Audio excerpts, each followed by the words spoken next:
వాళ్ళని కాపాడుకోవడానికి సాక్ష్యం కావాలి కదమ్మా. అక్కని అడిగితే మీరెవరో అన్నట్టు మాట్లాడింది కదా, అందుకే సంస్థానంలో ఏవైనా సాక్ష్యాలు దొరుకుతాయేమోనని నేను డ్రైవర్ బాబు వెళ్ళొచ్చాము.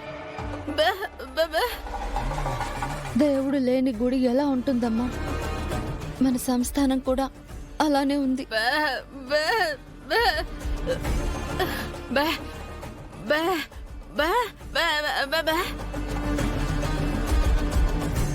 దొరికింది అని సంతోషపడే లోపే సాక్షుల ప్రాణాలే పోయాయమ్మా.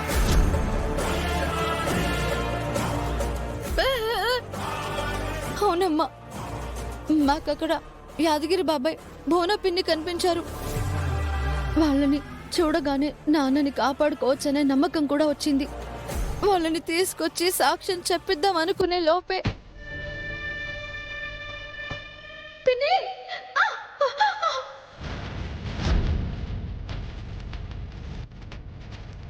సార్,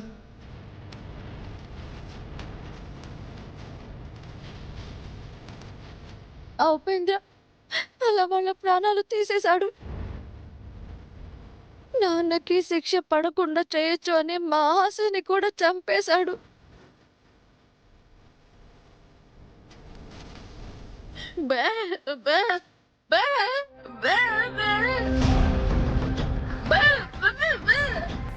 అందులో అనుమానమే లేదు. మన రాజుగారి రాణిగారి ప్రాణాలు తీసింది కూడా వాడే. అది ఎక్కడ బయటపడుతుందోనని బాబాయ్ని పిన్నిని కూడా చంపేశాడు. వాళ్ళని కాదమ్మా, అక్కడికి ఎవరో వచ్చారని అనుమానం వచ్చినట్టుంది. మమ్మల్ని కూడా ఏదో చేయాలని చూశాడు. కానీ వాడి వల్ల ఏం కాలేదమ్మా.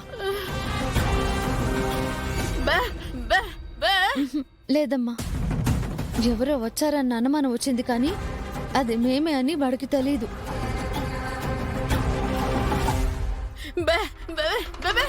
దొరికింది అనుకునేసరికి అన్యాయంగా ఉపేంద్ర చంపేశాడు. ఇంకా ఏమైనా దొరుకుతాయేమోనని చూస్తూ ఉంటే ఇదిగో ఈ ఒక్కటే దొరికింది.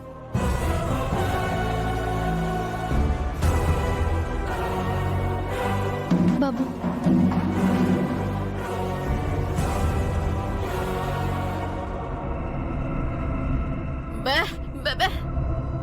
రాజుగారిని రాణిగారిని చంపడానికి వాడిన పొడి. ఈ డబ్బా ఆ ఉపేంద్ర గదిలో దొరికింది.